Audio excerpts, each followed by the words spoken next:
चलिए हो गया।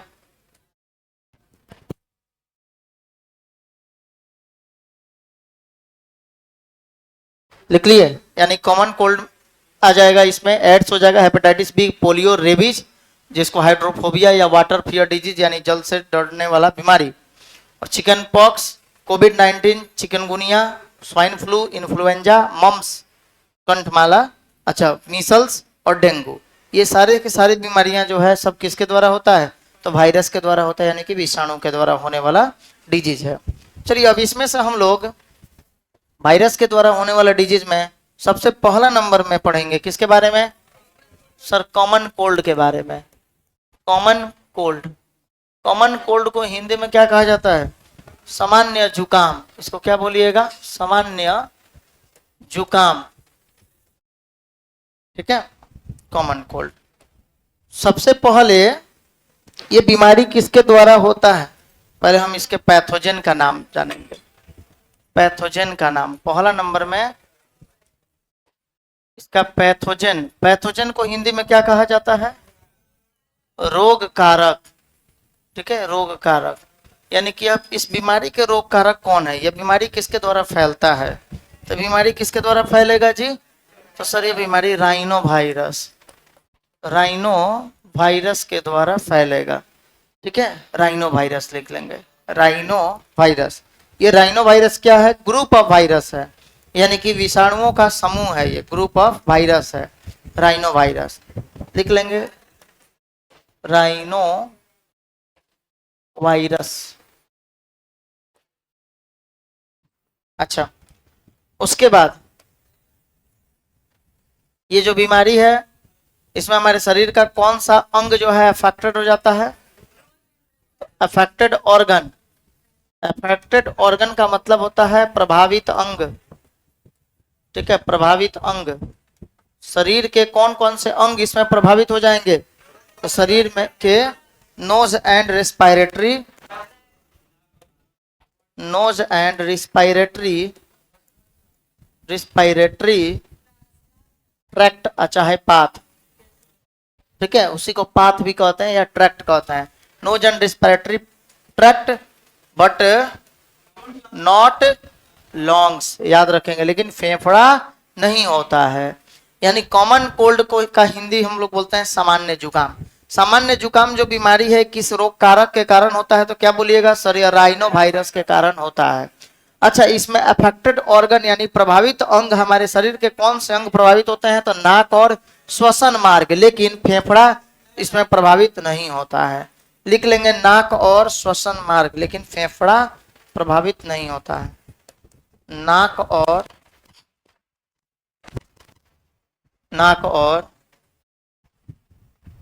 श्वसन मार्ग, नाक और श्वसन मार्ग, लेकिन फेफड़ा प्रभावित नहीं होता है।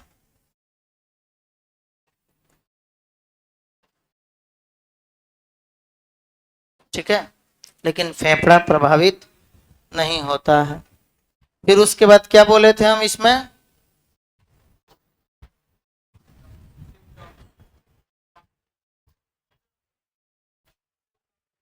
सिम्टम्स के बारे में लिखवाए थे। यानी ये बात याद रखेंगे, इस बीमारी में कभी भी फेफड़ा प्रभावित नहीं होगा, लेकिन नाक और श्वसन मार्ग जो है प्रभावित हो जाता है। तो अगर आपसे पूछा जाए कि कौन सी बीमारी में फेफड़ा प्रभावित हो जाता है, बोलिए कौन सा बीमारी में फेफड़ा प्रभावित होगा, न्यूमोनिया में। कौन से प्रभावित में, हमारा छोटी आंत प्रभावित हो जाती है, टाइफाइड में। ये सब पढ़ाए हैं आप लोग को, इसलिए याद रखिएगा, ऐसे ही क्वेश्चन पूछा जाता है। तीसरे नंबर पॉइंट में वो इसका सिम्टम्स, सिम्टम्स क्या क्या है जी, लक्षण क्या क्या है, सर फीवर होता है,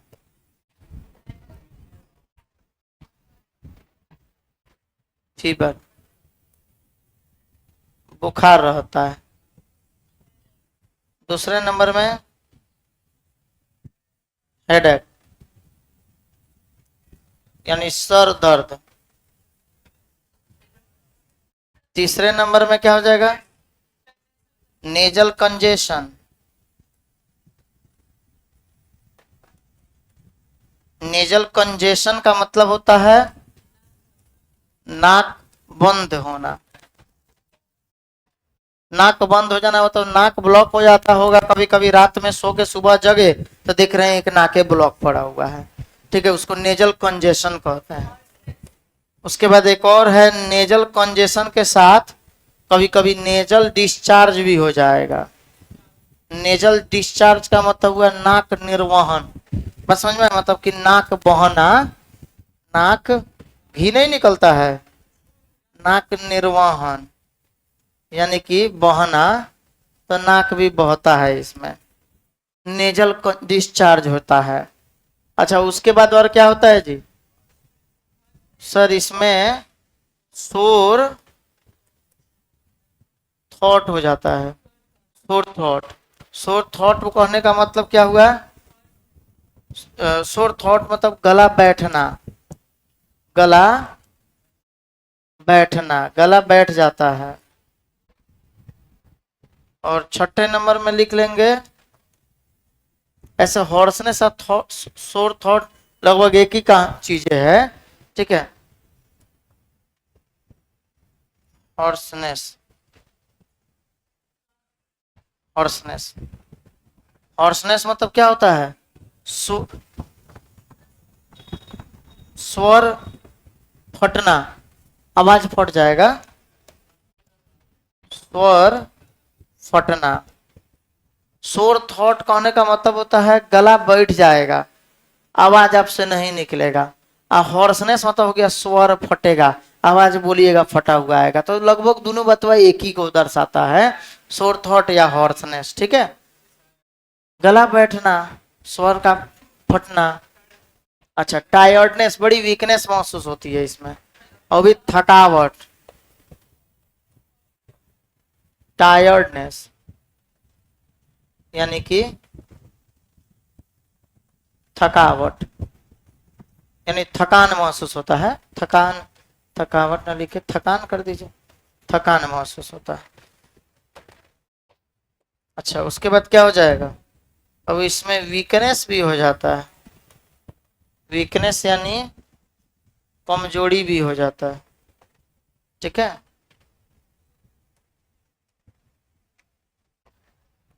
और 9 नंबर में कॉफ भी हो जाएगा,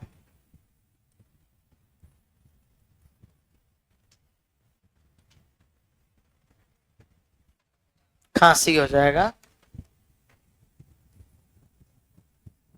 खांसी। लगभग इतना ही आप लोग को याद रखना है, एनसीईआरटी में इतना ही दिया हुआ होगा। हाँ चलिए लिख लिए। अब देखिए अब क्या होता है, तो अब ये बीमारी फैलेगा किसके द्वारा?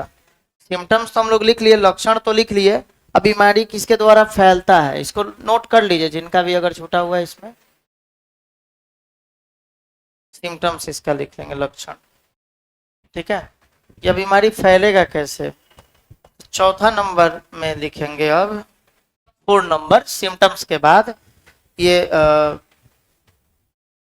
यानी कि ट्रांसमिशन कैसे होगा, या स्प्रेड थ्रू लिख सकते हैं,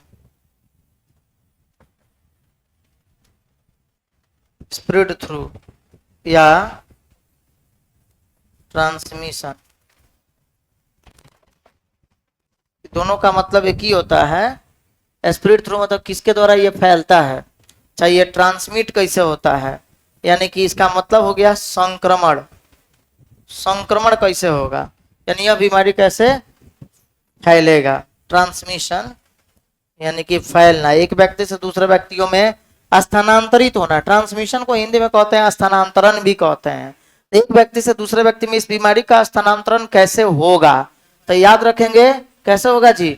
तो इसमें होता है ड्रॉप्स, ड्रॉपलेट या एरोसोल, बताए थे ना, एरोसोल या droplet resulting from the infected person, यानी कि संक्रमित व्यक्ति के द्वारा निकलने वाले क्या चीज से? एरोसोल या ड्रॉपलेट के द्वारा यह फैलता है। एरोसोल या ड्रॉपलेट्स, एरोसोल्स या ड्रॉपलेट्स फ्रॉम इन्फेक्टेड पर्सन, अगर मान लीजिए कोई संक्रमित व्यक्ति है और संक्रमित व्यक्ति के द्वारा जैसे ही नाक से छींक का बूंद निकला और वहां आप सामने बैठे हुए हैं, आप मुंह खोल के जमा ही लिए तब तक सीधे मुंह में चला गया, तो इसका मतलब हुआ कि सीधा संक्रमण फैले होगा। ठीक है, यानी सीधा बीमारी फैल जाएगा, इसमें कहीं रोक टोक की बात ही नहीं है। ठीक है।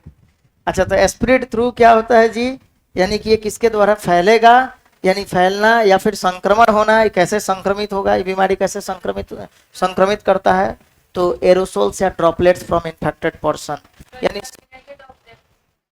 यानी हाँ, यानी कि संक्रमित व्यक्ति, यानी आप क्या बोलिएगा, संक्रमित व्यक्ति के, इसको हम लेके आते हैं नीचे, नीचे लेके आते हैं, थोड़ा यहाँ पे कंजस्टेड हो जा रहा है, यहाँ लेके आते हैं। ठीक है,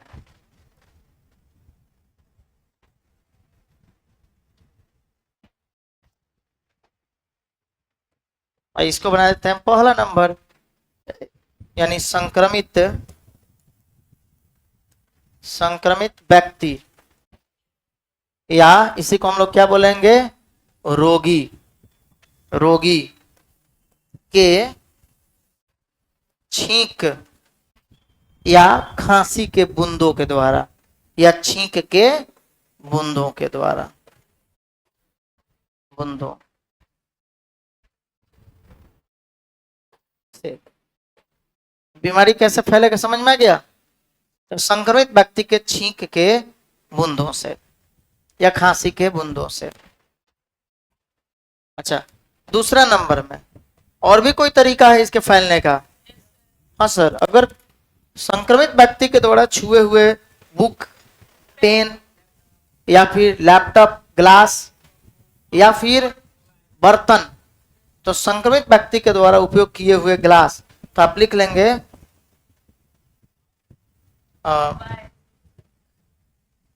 इसमें लिख दीजिए ग्लास, कंटामिनेटेड ग्लास कर दीजिए, बर्तन ना, कंटामिनेटेड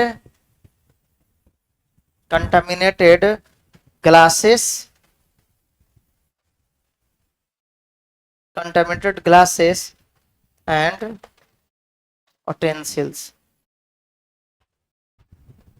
ऑफ रोगी, यानी इन्फेक्टेड पर्सन, यानी संक्रमित व्यक्ति के ग्लास अथवा बर्तनों से फैलता है।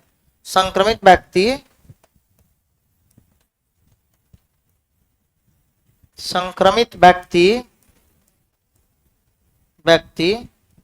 के ग्लास, संक्रमित व्यक्ति के ग्लास और बर्तनों से, संक्रमित व्यक्ति के ग्लास और बर्तनों से,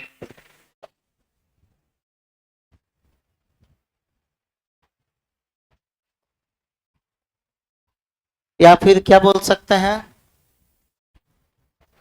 ये कंटामिनेटेड सिर्फ ग्लास ही नहीं हुआ, कंटामिनेटेड ऑब्जेक्ट्स यानी संक्रमित वस्तुओं जैसे, it can also spread through, यानी कि यह इन कारणों से भी फैल सकता है, जैसे कौन कौन, contaminated objects like, such as like pen. मान लीजिए कि उसको छींक आया, तो रोगी को छींक आएगा, जोर से एकदम छींकेगा, हाथ में पेन लेके अब ऐसे ही पोंछ लिया, ठीक है, तो पेन तो ये संक्रमित हो गया, अब जिसको भी पेन देगा, चाहे मान लीजिए कि अचानक से उसको छींक आया, बुक को कैसे रोक लिया, बुक से रोका, तो बुक अगर कोई आप भी अगर बुक लेते हैं तो उस बुक के द्वारा कहीं ना कहीं आप उस पर टच करिएगा, और आदत तो है ही अपने हाथों को नाक तक ले जाने का, चाहे मान लीजिए कि उसी से जाइएगा, दोस्त से अपना हाथ मिलाइएगा, तो उसके द्वारा भी आपको फैल जाएगा। उसके द्वारा आपको फैलेगा नहीं, देखिए हाथ मिलाने से नहीं फैलता है बाबू, हाथ मिलाने के बाद जब तो हम अपने हाथों को अपने आंख, नाक, मुंह के कांटेक्ट में जब लाते हैं ना, तब ये फैलता है, ठीक है, और हो ही नहीं सकता है कि हम लोग इसके कांटेक्ट में लाए बिना बचे, ठीक है। बहुतों का तो आदत है बैठेगा, बैठ के एकदम पूरा नाखून जो है चबाते रहता है, पूरा उंगली का नाखून खा के ऐसे ही बेचारा पेट भरे रहता है अपना। ठीक है, तो लिख लेंगे contaminated objects like pen, comma, books, यहां तक कि डू नॉब। डू नॉब मतलब कुंडी, छिटकली। ठीक है, डू नॉब्स जो होता है, अब मान लीजिए गेट खोलने के लिए जाएगा तो कौन पकड़ेगा, वही ना अपना गेट खोलेगा भाई। तो लिख लेंगे इसको contaminated objects like pen, books, door knobs, door knob, comma, mobile, comma, mouse, comma, keyboards इत्यादि। बस इतना काफी है।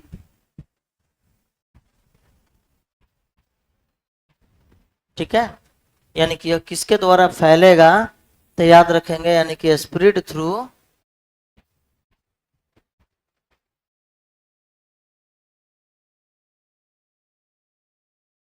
पहले तो एरोसोल्स या ड्रॉपलेट्स फ्रॉम इन्फेक्टेड पर्सन, संक्रमित व्यक्ति के छींक के बूंदों से।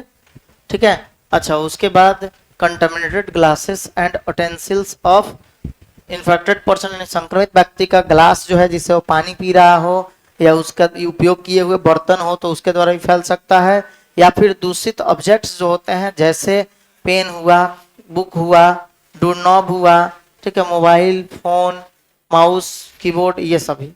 ठीक है, चलिए नेक्स्ट पॉइंट लिख लीजिए आप।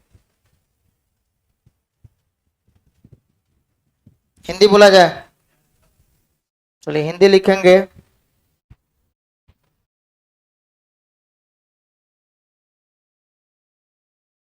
इसका हिंदी लिखिए, संक्रमित वस्तुओं जैसे, संक्रमित वस्तुओं जैसे, जैसे पेन, जैसे पेन, संक्रमित वस्तुओं जैसे पेन, कॉमा, किताब, जैसे पेन, कॉमा, किताब, किताब, कॉमा, छिटकली, दरवाजे की कुंडी लिखिएगा, डोर नॉब, दरवाजे की कुंडी, दरवाजे की कुंडी, दरवाजे की कुंडी, comma, mobile, comma, mobile, comma, mouse, comma, mouse, comma, mouse हो गया। उसके बाद लिखेंगे कॉमा, कीबोर्ड, कीबोर्ड इत्यादि, हो गया, कीबोर्ड इत्यादि। अच्छा हो गया। चलिए अब बात आता है कि यह बीमारी कितने दिनों तक रहता है। तो इट यूजुअली 3 to 7 डेज लिख लेंगे, नेक्स्ट एरो देकर लिख लीजिए, इट यूजुअली 3 to 7 डेज, यह 3 से 7 दिनों के लिए होता है। ठीक है, यह 3 से 7 दिनों के लिए होता है, याद रखेंगे। बस इस बीमारी को लिख लीजिए कि यह 3 से 7 दिनों के लिए होता है।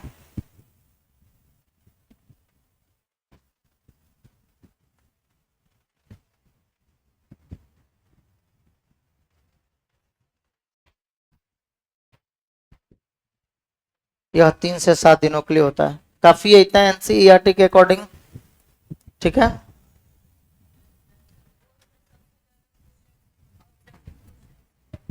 ऑब्जेक्टिव भी इससे खूब आता है, सब चैप्टर से खूब अच्छा ऑब्जेक्टिव आता है। सब्जेक्टिव में इसमें से कोई एक डिजीज पूछ देगा, आप पूरा उसके बारे में कहानी आपको लिखना पड़ेगा, हो जाएगा, हटा दिया जाए।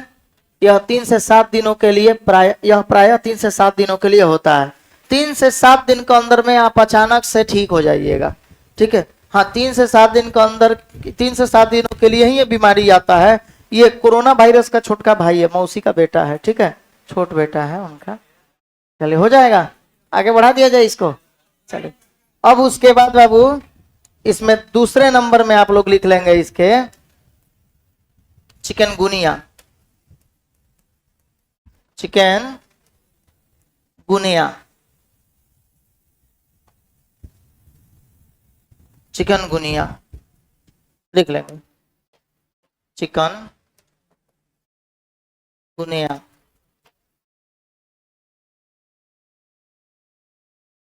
चिकनगुनिया।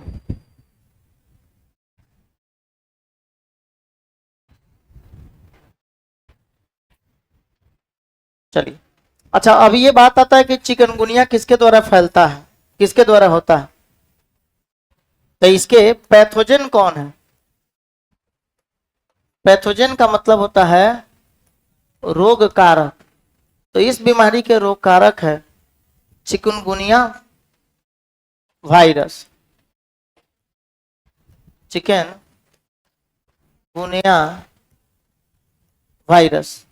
यानी कि यह बीमारी किसके द्वारा फैलेगा, सॉरी यह बीमारी किसके द्वारा उत्पन्न होता है, यह बीमारी उत्पन्न होता है उसको पैथोजन कहते हैं, ठीक है।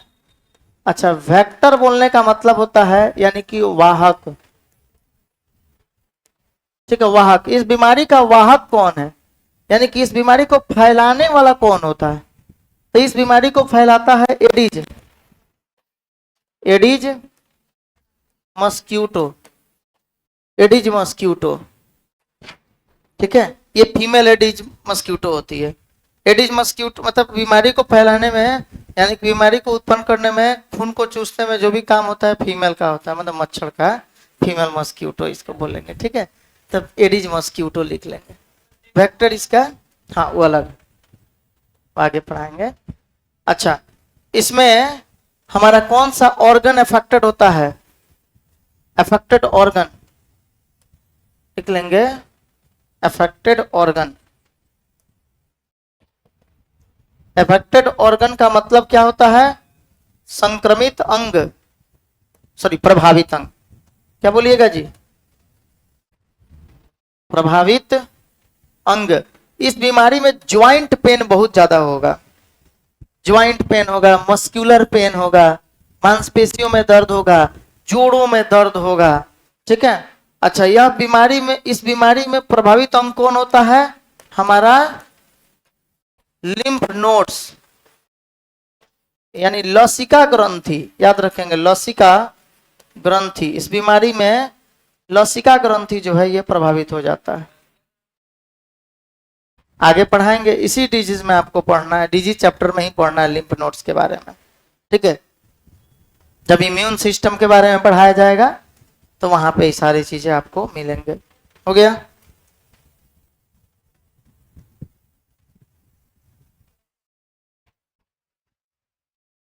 उतार लिए।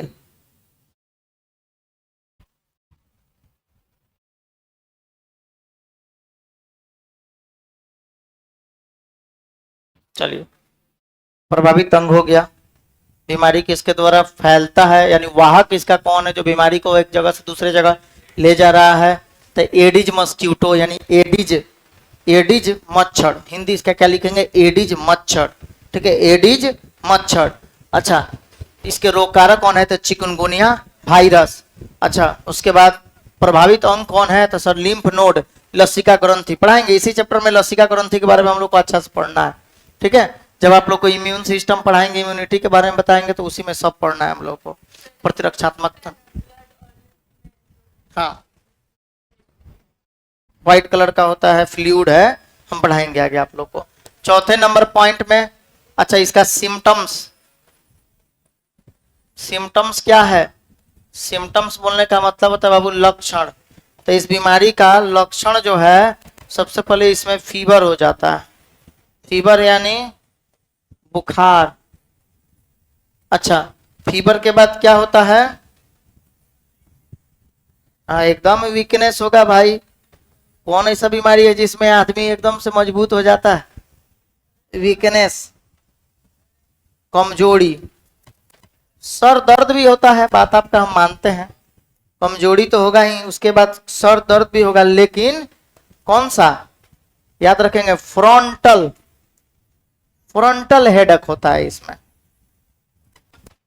फ्रंटल हेडेक समझ रहे हैं, कपाल, ललाट जिसको कहते हैं, ललाट दर्द करेगा, ललाट दर्द करेगा, ललाट फ्रंटल, ये ललाट को कहते हैं, ललाट यानी ललाट दर्द करता है।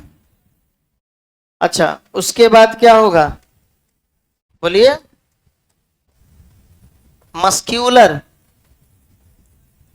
Muscular and joint pain, muscular and joint pain यानी मांसपेशियों, मांसपेशियों, मांसपेशियों तथा जोड़ों का दर्द, ठीक है, मांसपेशियों तथा जोड़ों का दर्द। अपेटाइट उसको बोलते हैं, अपेटाइट बोलेगा, पेट, पेटेट नहीं। लिख लिए, काफी है।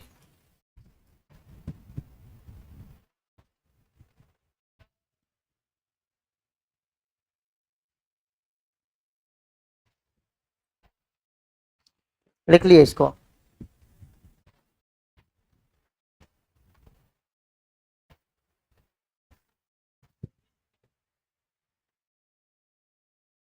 उतार लेंगे इसको, जो भी नहीं उतार।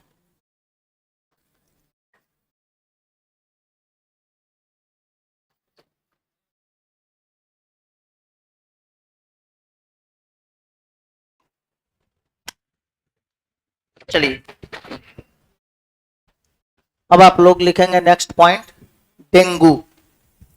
हेडिंग डालिए डेंगू, इसको उतार के पहले, अभी नहीं उतारे, जल्दी उतारिए।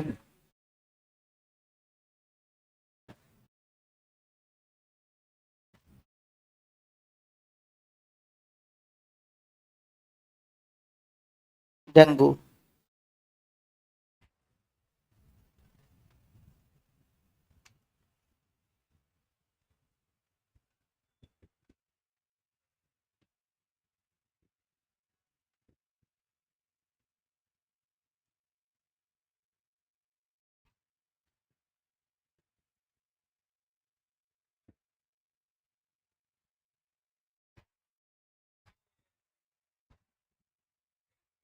DENGUE, लिख लिए, हो गया, हटाते हैं इसको।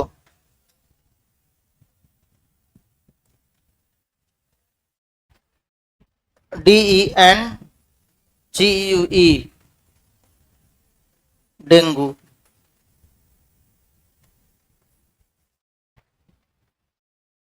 लिख लिए, चलिए अब इसमें इसके पैथोजन को क्या बोलेंगे,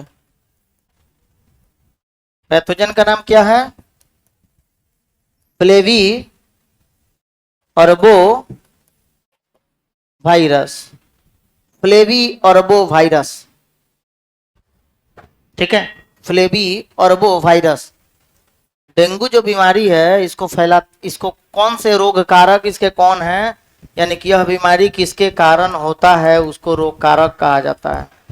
तो इसके रोग कारक होंगे फ्लेवी ऑर्बो वायरस, क्या बोलिएगा, फ्लेवी ऑर्बो वायरस। अच्छा उसके बाद इस बीमारी के वेक्टर कौन है, वेक्टर मतलब होता है वाहक, यानी कि इस बीमारी को एक जगह से दूसरे जगह फैलाते कौन है, तो इसके वेक्टर होंगे एडिज मस्क्यूटो, लिख लेंगे, वाहक एडिज मच्छर। वाहक में क्या हो जाएगा,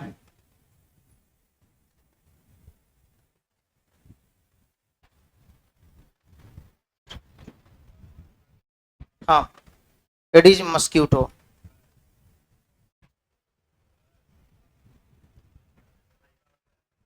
बिल्कुल होता है,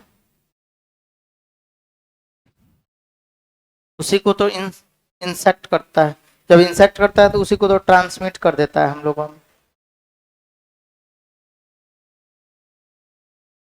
ठीक है। साफ पानी में ये सब उत्पन्न होता है।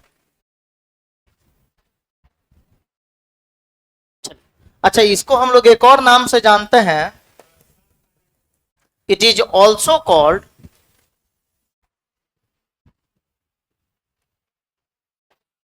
Break bone fever. It is also called break bone fever. इसे, डेंगू को हम लोग ब्रेक बोन फीवर कहते हैं। ब्रेक बोन मतलब समझ रहे हैं, हड्डी तोड़ बुखार। हड्डी तोड़ बुखार मतलब इसमें बोन में दर्द होता है, मस्कुलर पेन भी होता है और बोन में भी पेन होता है। Muscular and joint bone pen, मांसपेशी और जोड़ों में, जोड़ों के हड्डियों में दर्द होता है। ठीक है। अच्छा, रेट्रो ऑर्बिटल पेन भी होता है इसमें। रेट्रो ऑर्बिटल पेन का मतलब होता है पेन बिहाइंड द आई, आंख के पीछे दर्द करना। आंख के पीछे, आंख जो है ना उसके पीछे की तरफ से दर्द होता है, रेट्रो ऑर्बिटल पेन उसको कहा जाता है। तो इसके अब लिख लेंगे तीसरे नंबर में सिम्टम्स। इसका हिंदी लिख लिए, देखेंगे इसे हड्डी तोड़ बुखार कहा जाता है। इसे हड्डी तोड़ बुखार कहा जाता है। इसे हड्डी तोड़ बुखार कहा जाता है। अच्छा, इस बीमारी में मुख के द्वारा, माउथ के द्वारा, गम मसूड़ों के द्वारा और नाक नोच के द्वारा ब्लीडिंग होता है, रक्त आता है। इसमें फीवर हो जाएगा, मसूड़ों से, मुख से और नाक से खून आएगा। ठीक है। और फिर ज्वाइंट पेन हो रहेगा, हड्डी में दर्द रहेगा। ठीक है। बोन पेन होगा। सब लिख लेंगे, लक्षण लिख लीजिए इसका। तीसरे नंबर में अब symptoms.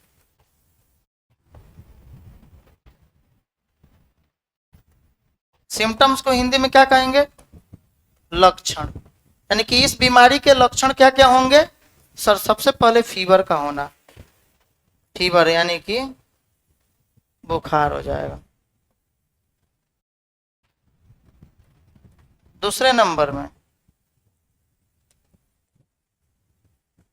Bleeding from mouth, comma gums, मसूड़ा। ठीक है। Comma mouth, gums and nose कर देंगे, यानी नाक। Bleeding from mouth, gums and nose, यानी कि हिंदी लिख लेंगे मुख, मसूड़ा। इसे हड्डी तोड़ बीमारी नहीं बाबू, इसे हड्डी तोड़ बुखार भी कहा जाता है। इसे ऊपर वाले का हिंदी हम बोले थे, इसे हड्डी तोड़ बुखार, ब्रेक बोन फीवर। ठीक है। सॉरी, एल लग गया गलती से, टाइपिंग मिस्टेक है। आप लोग समझदार हैं, सुधार लीजिएगा। ठीक है। हाँ, वो टाइपिंग मिस्टेक रहता है। हो गया। तो क्या लिखे? ऊपर वाला का हिंदी लिख लिया है बाबू। इसे हड्डी तोड़ बुखार भी कहा जाता है, ब्रेक बोन फीवर के नाम से किसको जाना जाता है? Break bone fever. तो डेंगू को कहा जाता है, लिख लेंगे। अच्छा, उसके बाद इसका हिंदी लिखिए, नीचे वाले का। देखिए इसमें, इसमें मुख कॉमा मसूड़ा, इसमें मुख कॉमा मसूड़ा और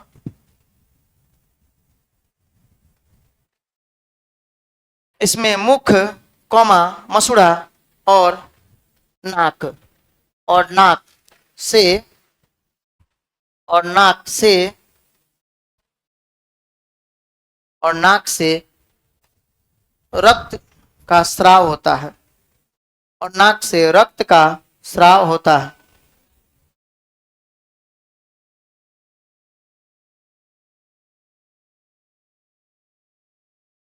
ओके। इसमें लिख लीजिए several muscular comma joint and bone pen, यानी कई मांसपेशीय कॉमा जोड़ और हड्डी का दर्द, मांसपेशीय जोड़ और हड्डी का दर्द होता है। Several muscular joint and bone pain, so इसलिए इट इज कॉल्ड, इसलिए इसे कहा जाता है क्या, ब्रेक बोन फीवर, यानी कि इस बुखार में मांसपेशियों में दर्द, जोड़ों में दर्द और हड्डियों में दर्द होता है, इसलिए इसे हड्डी तोड़ बुखार यानी ब्रेक बोन फीवर भी कहा जाता है। ठीक है,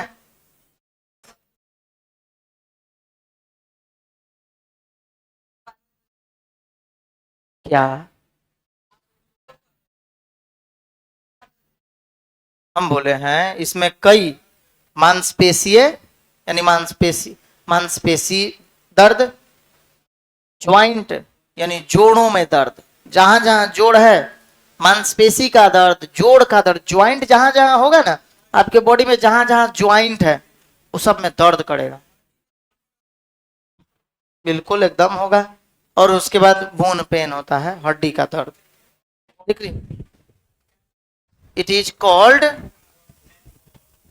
ब्रेक बोन फीवर, देख लिए, इसलिए इसे सो मतलब होता है, इसलिए इसे हम ब्रेक बोन बुखार भी कहते हैं। चलिए हिंदी लिखेंगे,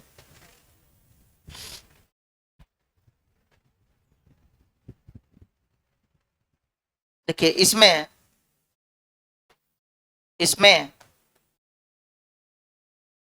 कई मांसपेशीय, इसमें कई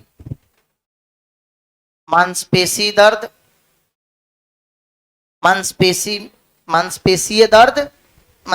दर्द, जोड़ों में दर्द, जोड़ों का दर्द और हड्डियों का दर्द होता है, हो गया, और हड्डियों का दर्द होता है, इसलिए इसे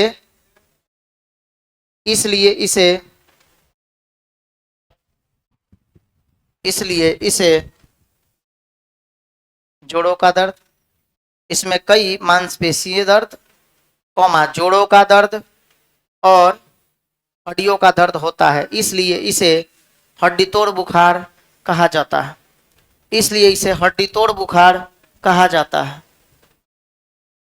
हो गया, इसलिए इसे हड्डी तोड़ बुखार कहा जाता है। हेपेटाइटिस बी, चलिए तो ये बात ऊपर वाला भी हम लोग जो देखे हैं, सुनिएगा एक मिनट। डेंगू के बारे में सबसे पहले, डेंगू किसके द्वारा फैलता है, तो सर फ्लेवी अर्बो वायरस के द्वारा डेंगू फैलता है। डेंगू का रोग कारक क्या है, फ्लेवी अर्बो वायरस। डेंगू का वाहक क्या है, किसके द्वारा बीमारी एक जगह से दूसरे जगह फैलेगा, तो देखिए एक होता है उत्पन्न होना, बीमारी का उत्पन्न होना, और एक होता है बीमारी को एक जगह से दूसरे जगह स्थानांतरित होना, मतलब फैलना। तो इस बीमारी को उत्पन्न करता है फ्लेवी अर्बो वायरस, और इस बीमारी के वाहक जो फैलाता है उसका नाम है एडिज मस्क्यूटो।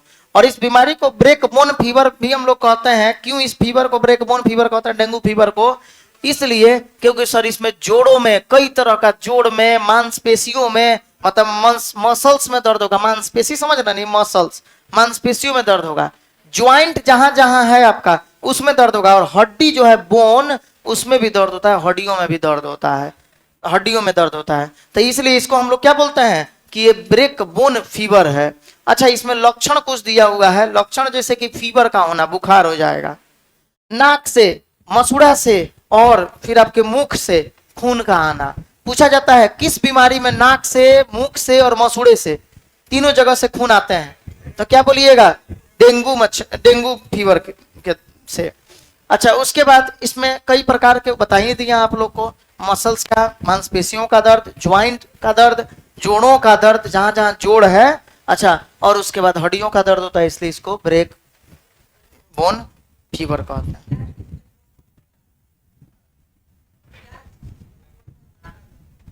क्या चीज के जोड़ पर?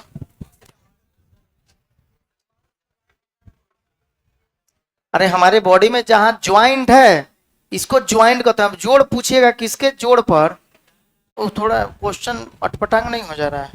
लिखिए तो हेपेटाइटिस बी।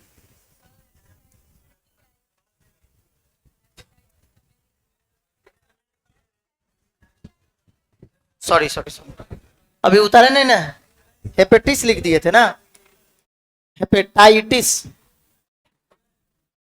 हेपेटाइटिस लिख लेंगे, टिस बी। चलिए अब लिखेंगे हेपेटाइटिस बी। हेपेटाइटिस बी जो है, हेपेटाइटिस बी,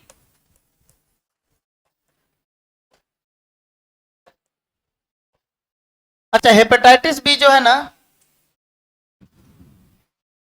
इसको हम लोग एसटीडी भी कहते हैं, सेक्सुअल ट्रांसमिटेड डिजीज है ये एक तरह का। हेपेटाइटिस बी एक तरह का सेक्सुअल ट्रांसमिटेड डिजीज है। अच्छा, उसके बाद यह बीमारी किस रोग कारक के द्वारा फैलेगा? तो एचबीवी के द्वारा, हेपेटाइटिस बी वायरस के द्वारा, हेपेटाइटिस बी वायरस एचबीवी के द्वारा। इसमें हमारे शरीर का कौन सा अंग प्रभावित होगा? लीवर। इसमें लीवर जो होता है, ये हमारे शरीर का जो लीवर है ये प्रभावित हो जाता है। ठीक है। अच्छा, उसके बाद यह बीमारी कैसे फैलता है? तो यह ओरल, ओरल मतलब होता है मुख, या एनल, या फिर वेजाइनल, मतलब कि योनि द्वार या मल द्वार या मुख द्वार के द्वारा यह बीमारी फैलता है। अच्छा, ये सेक्सुअल इंटरकोर्स के दौरान बीमारी फैलेगा। सेक्सुअल इंटरकोर्स यानी कि मैथुन के समय, मैथुन के द्वारा यह बीमारी फैलता है। एक व्यक्ति से दूसरे व्यक्ति में यह बीमारी सेक्सुअल इंटरकोर्स के दौरान फैलेगा। ठीक है, और इसको आप लोग लिख लेंगे हेपेटाइटिस बी।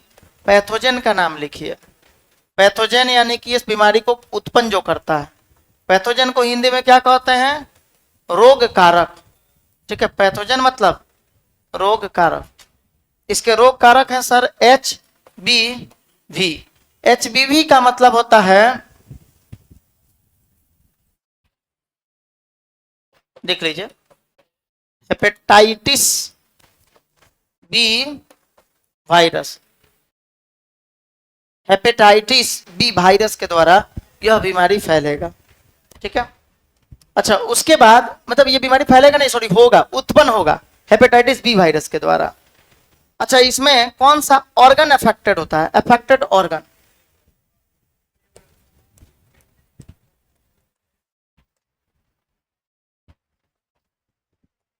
अफेक्टेड ऑर्गन मतलब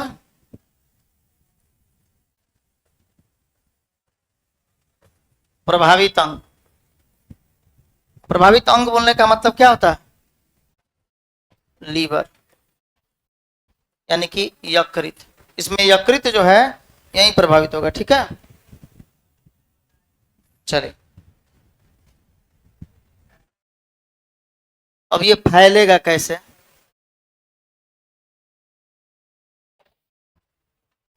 यानी तीसरे नंबर में ट्रांसमिशन,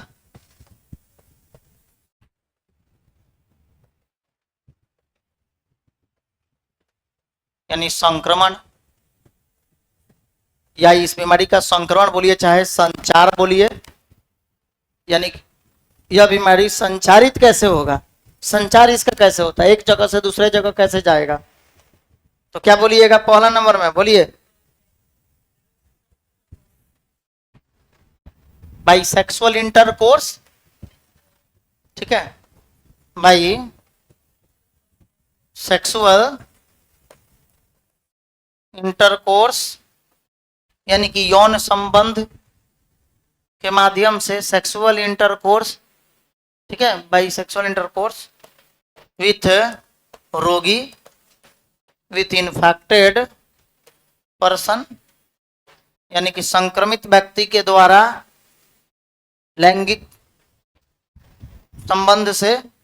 ठीक है, या यौन संपर्क से। लिख लिए?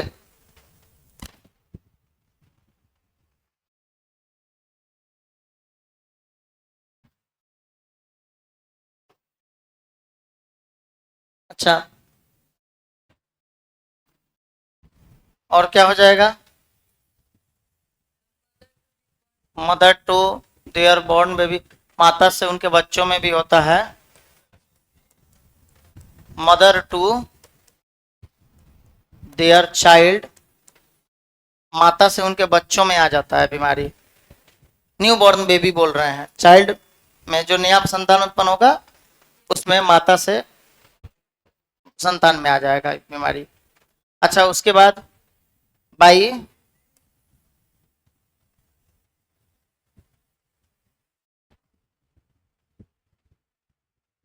हिंदी ऊपर वाले का बोले, हिंदी लिखेंगे ऊपर वाले का, संक्रमित व्यक्ति के द्वारा यौन संपर्क से अर्थात संभोग से,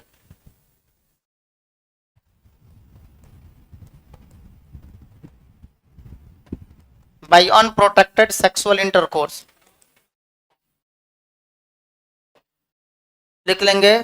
सब पहला नंबर का हिंदी लिखिए, संक्रमित व्यक्ति के द्वारा, संक्रमित व्यक्ति के द्वारा, संक्रमित व्यक्ति के द्वारा यौन संपर्क, यौन यौन यौन पढ़ाएं आप लोगों को, कैसे लिखते हैं यौन, यौन संपर्क, आप ब्रैकेट में लिख लेंगे संभोग या मैथुन इसी को कहते हैं, यौन संपर्क यानी संक्रमित व्यक्ति के द्वारा, संक्रमित व्यक्ति के द्वारा यौन संपर्क, ब्रैकेट में लिख लेना है संभोग के द्वारा, संक्रमित व्यक्ति के द्वारा यौन संपर्क,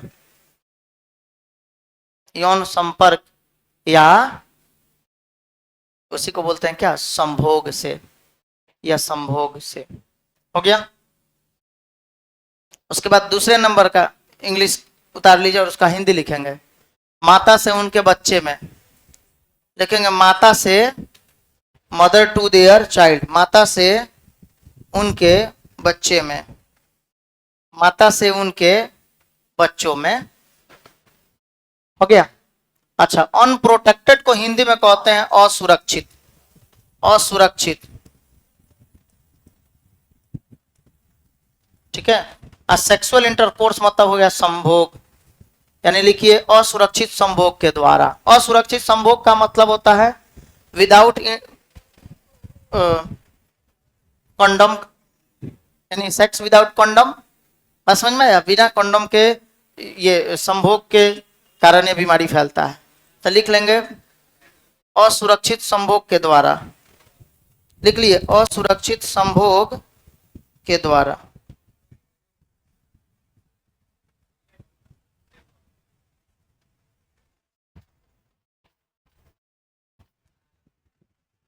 असुरक्षित संभोग के द्वारा,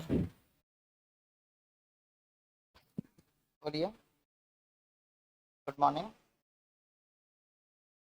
बिल्कुल चलेगा, आ जाइए, लिख लिए, चलिए। तो ये हो गया कैसे फैलता है भाई, अनप्रोटेक्टेड सेक्सुअल इंटरकोर्स में आप चाहे तो थोड़ा और पॉइंट जोड़ सकते हैं भाई, अनप्रोटेक्टेड सेक्सुअल इंटरकोर्स यानी असुरक्षित संभोग, ये हुआ, लेकिन असुरक्षित संभोग यानी by unprotected sexual intercourse, sexual oral, आप इसमें बोल एक पॉइंट ये भी चाहे तो आप लिख सकते हैं ओरल, या फिर आप बोल सकते हैं एनल या वेजाइनल इंटरकोर्स, बस समझ में आया, यानी कि by unprotected, by unprotected oral मौखिक, एनल मलद्वार, अच्छा उसके बाद एंड वेजाइनल सेक्स, इसका मतलब होता है मौखिक, मलद्वार और योनि द्वार के असुरक्षित संभोग के द्वारा यह बीमारी फैलता है, बस समझ में। नहीं नहीं भाई, काहे खाली फीमेल में काहे होगा, फीमेल गुनहगार है, मेल में भी होगा, मेल में भी होगा, अब फीमेल में हो जाएगा, जब आप देख रहे हैं सेक्सुअल इंटरकोर्स के द्वारा फैलेगा तो मेल को ऐसा, मेल को नहीं फैलेगा जी। चलिए हो गया, संक्रमण ये हो गया कैसे, ये बीमारी कैसे फैलता है। अच्छा, उसके बाद चौथे नंबर पॉइंट में क्या हो जाएगा, इसका सिम्टम्स बताएंगे,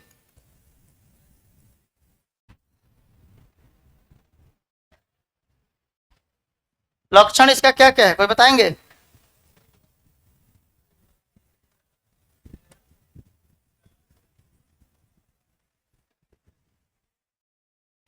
सर इसमें पहला लक्षण हो जाता है एलोइंग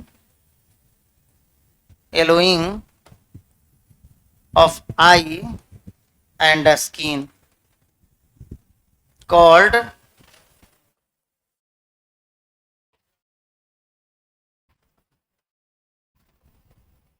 जॉन्डिस। यानी पहला लक्षण इसमें हो गया कि जॉन्डिस होगा, ठीक है, जॉन्डिस हो जाएगा।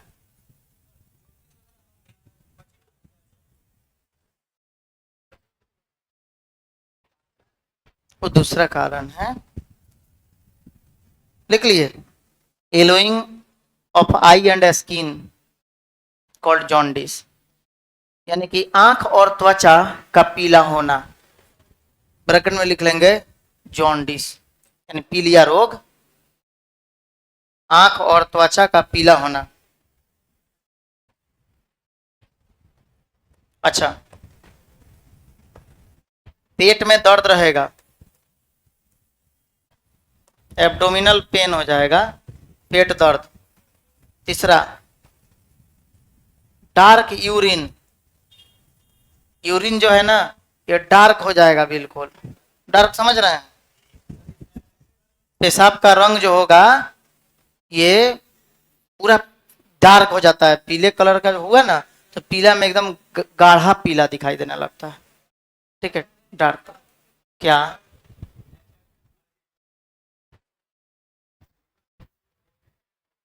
लिखवाए तो हाँ भाई,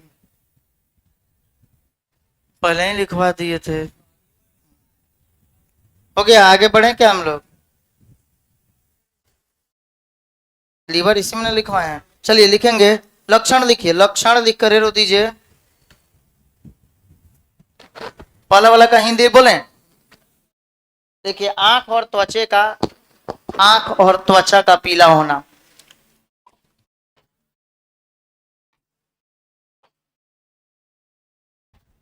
आंख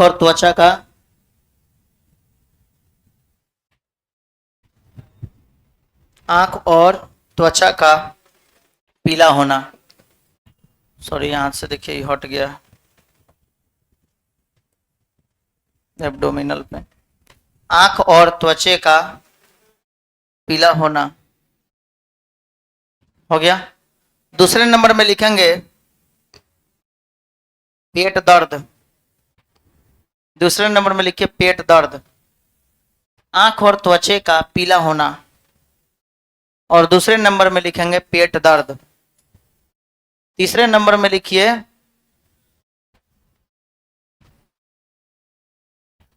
गाढ़ा मूत्र, गाढ़े रंग में,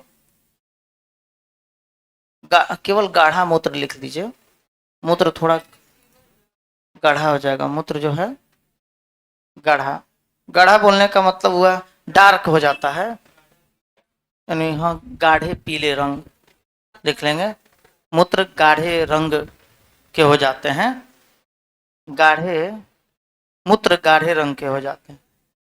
हो गया? अच्छा, उसके बाद लिख लेंगे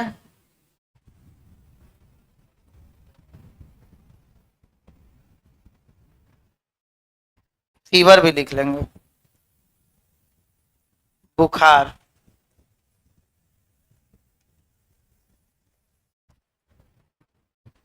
वीकनेस लिख लेंगे, कमजोरी। अच्छा, इन इन आप एक पॉइंट और लिख सकते हैं, इन क्रोनिक केसेस, क्रोनिक मतलब क्या होता है? पुराने मामलों में, पुराने, अगर बहुत लंबा समय से बीमारी है तो इन क्रोनिक केसेस, यानी पुराने मामले में अगर पुराने समय से बीमारी है तो आपका लीवर फेल्यूर हो जाएगा। In chronic cases liver failure, liver fail हो जाएगा इसके कारण, लीवर फेल्योर एंड कैंसर, और कैंसर भी हो जाएगा। बताइए कि एक हेपेटाइटिस बी अगर बीमारी हो रहा था उसके साथ कई सारी बीमारियां हो जा रहे हैं।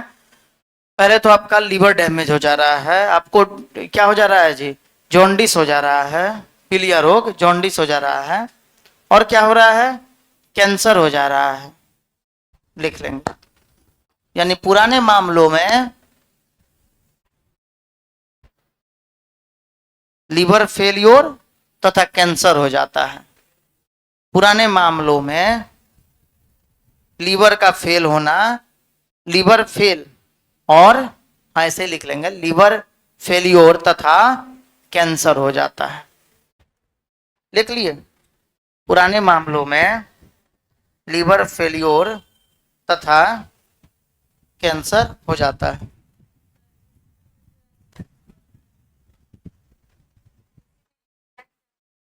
हाँ, यूटेराइन कैंसर हो जाता है, यौन संपर्क के माध्यम से फैल रहा है।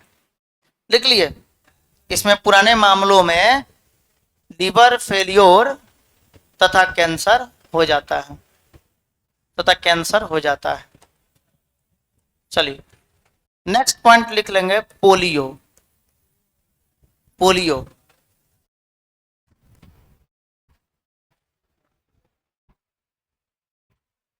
या इसी को हम लोग एक और नाम से जानते हैं, polio myelitis. Polio myelitis, polio या फिर पोलियो माइलाइटिस लिख लेंगे। ये भी वायरस के द्वारा होने वाला ही डिजीज है, ठीक है।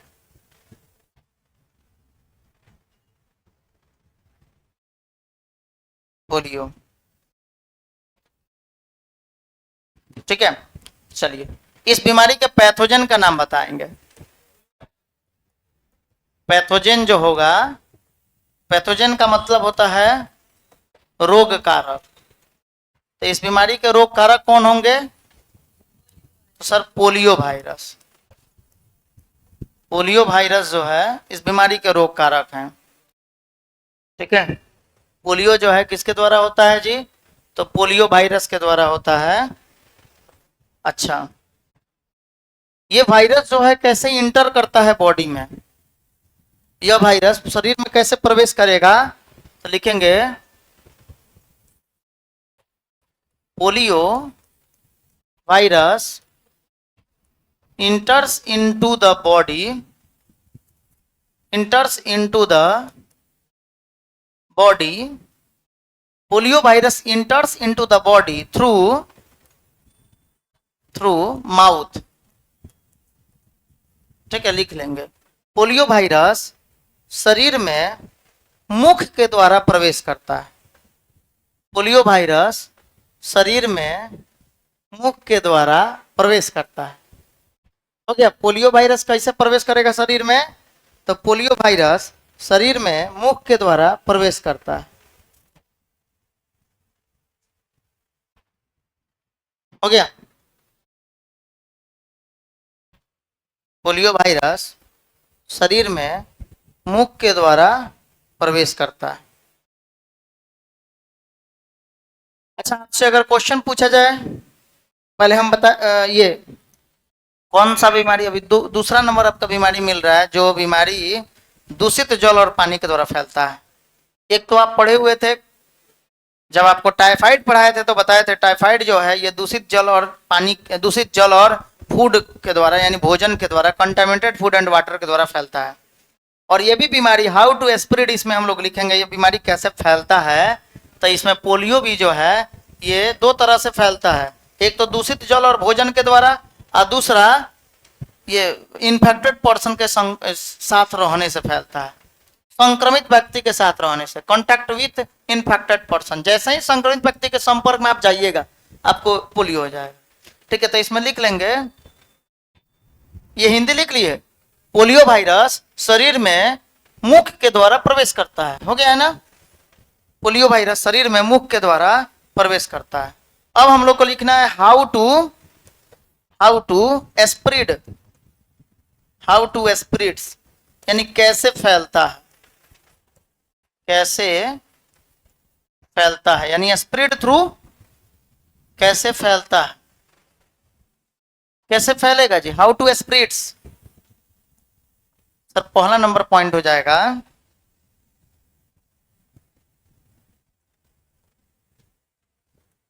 हाँ, कैसे बीमारी फैलता है, तो भाई contaminated by contaminated food and water, by contaminated. Contaminated का मतलब होता है दूषित, ठीक है, याद रखेंगे, दूषित भोजन और जल के द्वारा, दूषित भोजन और जल के द्वारा यह बीमारी फैलता है।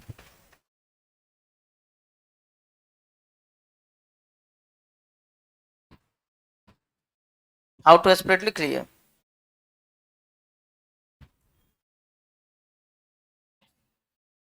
हिंदी लिखेंगे, दूषित जल और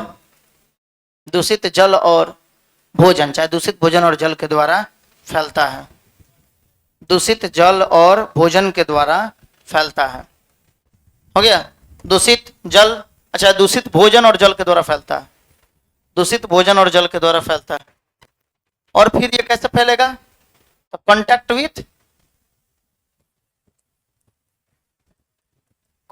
विथ इन्फेक्टेड पर्सन, संक्रमित व्यक्ति के संपर्क में रहने से फैलता है। इन्फेक्टेड पर्सन, पोलियो वाले व्यक्ति के संपर्क में आप रहिएगा तो उसके द्वारा भी फैल जाएगा आपको भी। कांटेक्ट विथ इन्फेक्टेड पर्सन यानी संक्रमित व्यक्ति के संपर्क में रहने से, हिंदी लिख लेंगे, संक्रमित व्यक्ति के संपर्क में रहने से। इसमें लक्षण कौन कौन सा होगा,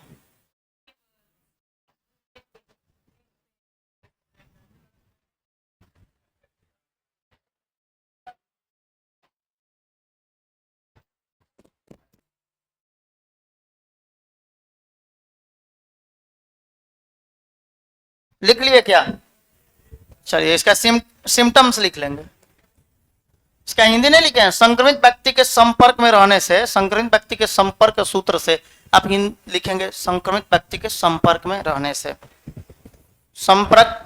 संक्रमित व्यक्ति के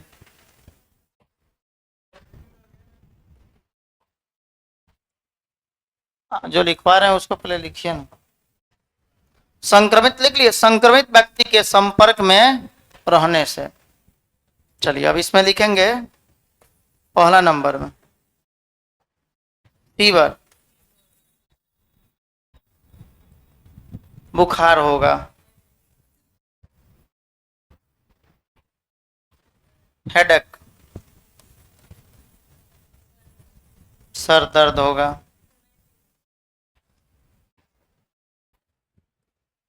वोमिटिंग होगा, उल्टी, वोमिटिंग, और फिर उसके बाद लिख लेंगे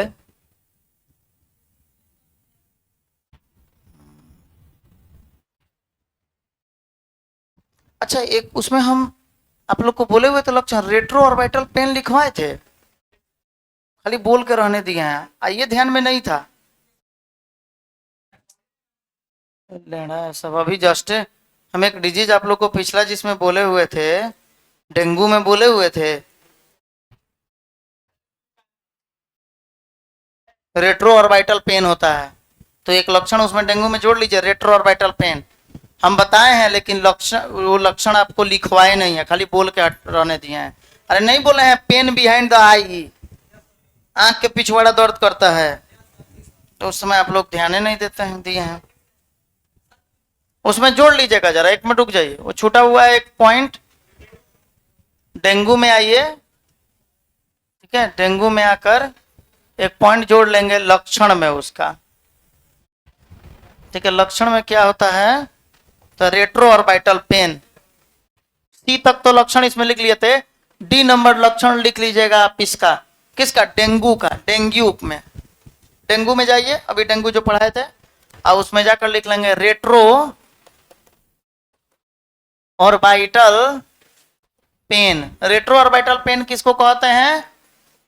the pain behind the eye, यानी आंख के पिछवाड़े में दर्द। रेट्रो ऑर्बिटल पेन मतलब क्या होता है? आंख के पीछे दर्द होना, यानी आंख के पीछे में दर्द। एक और लक्षण उसका लिख लीजिएगा, डेंगू का। डेंगू जब हो जाएगा ना तो कहाँ दर्द करेगा? आंख के पिछवाड़ा में। लिखिए, रेट्रो ऑर्बिटल पेन उसको कहते हैं। रेट्रो ऑर्बिटल पेन मतलब क्या हुआ? तो रेट्रो ऑर्बिटल पेन का मतलब होता है पेन बिहाइंड द,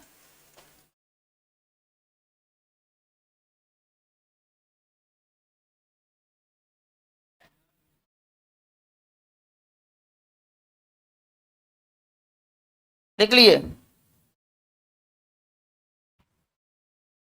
चलिए अब आते हैं हम लोग, रेट्रो ऑर्बिटल पेन नहीं हुआ तो घंटा लगाते हैं जब आप लोग लिखने में। बगल से लिखिए retro orbital pain, RETRO retro orbital PIN pain. हो गया retro orbital pain. Retro orbital pain लिखने में थोड़ा फास्ट बनिए, रेट्रो ऑर्बिटल पेन। और उसी को क्या बोलते हैं? पेन बिहाइंड द आई।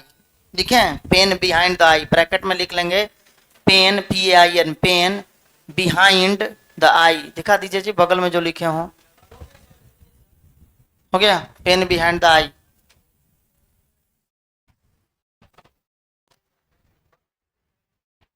चलिए हो जाएगा।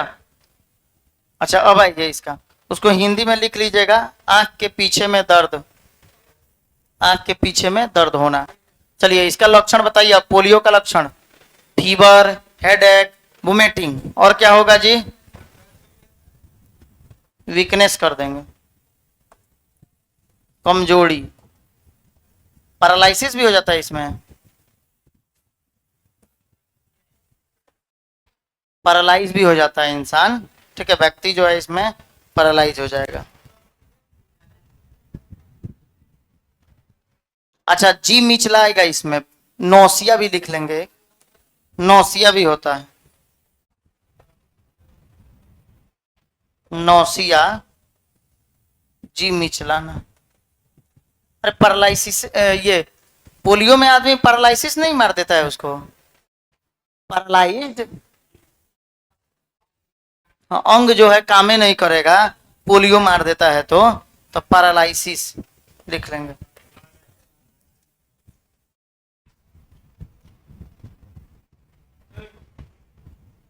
पैरालिसिस, पैरालिसिस हो जाता है यानी अपंग। हो गया, बस इतना ही बात है इसमें हम लोग को जानना है।